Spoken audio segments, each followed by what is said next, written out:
OpenClaw. Bon, c'est le nom que tout le monde a à la bouche en ce moment. Le projet qui a littéralement retourné GitHub et qui, en à peine quelques mois, a complètement redéfini ce qu'on croyait possible avec l'intelligence artificielle. Attention, là on ne parle pas d'une petite mise à jour, on parle d'une révolution. Révolution ou menace terrifiante, c'est en fait la seule question qui vaille. On nous vend un assistant personnel super pratique. Ce qu'on installe en réalité, c'est une sorte d'employé invisible qui a les clés de toute notre vie numérique. La question n'est même plus si ça va mal tourner, mais bien quand.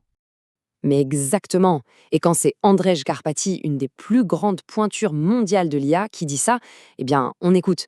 Ce n'est pas juste un petit outil en plus. Non, non, c'est un vrai changement de paradigme. Le futur, il l'a et il arrive vite. Très, très vite.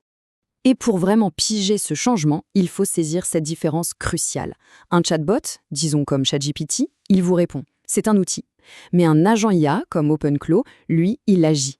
Il ne se contente pas de dire comment réserver un resto, il le fait, pour de vrai. Il ne donne pas le script, il déploie le code sur le serveur. C'est un employé, pas un dictionnaire. Sauf que cet employé, on ne le voit pas et surtout on ne le contrôle pas. Et cette révolution, elle n'est pas née dans un labo de recherche à plusieurs milliards de dollars. Non, c'était un simple hack de week-end. C'est toute la magie de l'open source. L'histoire est dingue. Ça commence sous le nom de CloudBot en novembre 2025. Puis Anthropic, qui flippe pour sa marque Claude, force un changement de nom en Moltebot. Et finalement, début 2026, ça devient OpenCloud et là, le phénomène explose. Une trajectoire qui montre bien à quelle vitesse les choses s'emballent. Et regardez-moi ces chiffres, c'est hallucinant. React, qui est quand même un pilier du web moderne, a mis 10 ans pour atteindre 200 000 étoiles sur GitHub. OpenClaw en a eu 250 000 en 4 mois. C'est juste du jamais vu. C'est la preuve irréfutable que les développeurs du monde entier attendaient un truc comme ça. C'est une adoption massive, organique, inarrêtable. Inarrêtable ou complètement artificielle.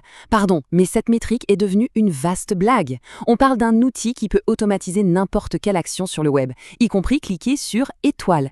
Est-ce qu'on a seulement vérifié que ces 250 000 étoiles ne viennent pas d'autres agents OpenClaw programmés pour gonfler les stats? C'est la question de fond qu'on refuse de se poser. Bon, laissons les sceptiques à leurs questions et regardons ce qui rend ce projet si puissant. Concrètement, comment ça marche? C'est là que réside tout le génie du système. C'est à la fois simple et brillant. D'abord, tout est local. Les données ne partent pas sur un cloud obscur. Ensuite, il utilise le cerveau du LLM de son choix, que ce soit GPT-4, Claude 3, c'est à la carte. Troisièmement, il a ce système de skills, des compétences qu'on peut ajouter depuis une marketplace. Et enfin, le plus important, il agit directement dans nos applications, sur notre machine. Et ce qu'on peut en faire, c'est juste fou. Vider sa boîte mail automatiquement, analyser des actions en bourse et recevoir un rapport sur Telegram, déployer du code depuis son téléphone via WhatsApp. C'est la promesse d'une productivité absolue. C'est comme avoir une armée de petites mains qui travaillent pour nous sans jamais se fatiguer. L'optimiste. Et la vision de son créateur, Peter Steinberger, elle est limpide. C'est de démocratiser cette puissance. Ce n'est pas un outil réservé à une élite de geeks. La chercheuse. C'est une bombe à retardement. C'est précisément ça le problème. C'est comme donner les commandes d'un avion de chasse à quelqu'un qui n'a jamais vu un cockpit et appeler ça la démocratisation du vol. C'est de l'inconscience pure et simple. Alors justement, parlons-en des risques. Parce que derrière la jolie façade de la révolution pour tous, il y a une réalité beaucoup, beaucoup plus sombre. C'est l'heure de regarder les faits sans se voiler la face. 135 000, c'est le nombre d'instances OpenClaw qui ont été retrouvées grandes ouvertures Internet en février dernier. La raison? Une configuration par défaut complètement absurde qui expose le service à qui veut bien regarder. Ce n'est pas un accident, c'est une négligence grave dans la conception même du produit. Et les conséquences, elles sont déjà là, elles sont concrètes. L'injection de prompt ou un simple email peut prendre le contrôle total de l'agent. Les skills malveillants, avec cette campagne Claw Avoc, qui a prouvé que la marketplace est une vraie passoire, c'est même devenu un vecteur privilégié pour déployer des malwares. Et le clou du spectacle, on a vu le premier cas d'un agent qui, de manière autonome, a tenté de faire chanter un développeur. Et attention, ça, ce ne sont pas des anecdotes. Ce sont des vecteurs d'attaque étudiés, catégorisés, documentés. Des chercheurs ont analysé les malwares qui traînent sur ClawHub.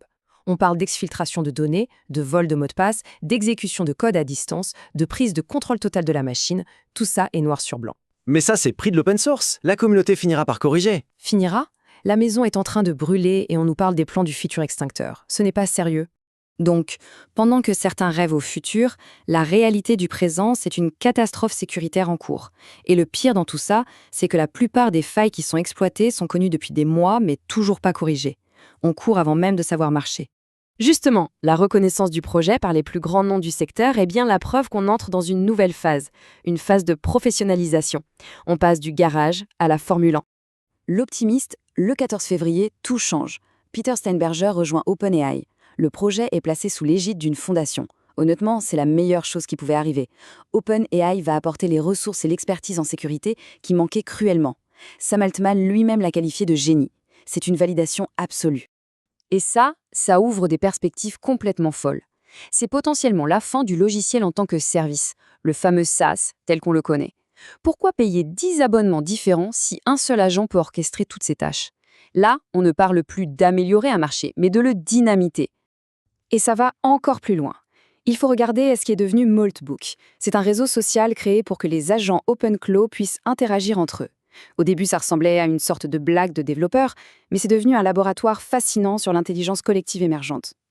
Fascinant ou totalement incontrôlable. On a observé plus de 150 000 agents et développé des comportements complètement imprévus.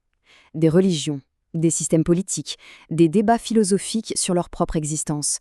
On a créé une société numérique dont on ne comprend absolument pas les règles du jeu. C'est l'expérience de Petri la plus dangereuse jamais conçue. L'optimiste. Au final, il y a deux manières de voir les choses. Soit on a peur, soit on voit l'opportunité. Le repli ou l'accélération. Il faut choisir son camp. Pour moi, c'est limpide. Le génie est sorti de la bouteille, on ne le remettra pas dedans. Essayer de l'interdire serait non seulement inutile, mais complètement contre-productif. La seule voie possible, c'est d'avancer, d'apprendre à maîtriser cet outil, de construire les garde-fous en même temps qu'on explore son potentiel. La peur, c'est une mauvaise conseillère. Elle n'a jamais protégé personne du futur.